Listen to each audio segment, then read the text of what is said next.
হুজুর তুমি কি বিক্রি করতেছো? আমরা বিক্রি করতেছো? আমরা কত টাকা করে? 10 টাকা 20 টাকা। 10 টাকা কয়টা আমরা দাও?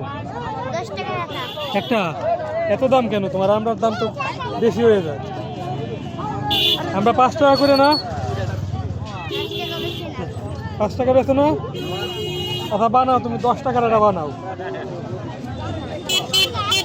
কি দাও তুমি এগুলা? আসুন আচ্ছা দাও, মাখাই দাও। 10 টাকা মাখাই দাও। হ্যাঁ মাখাই দাও না?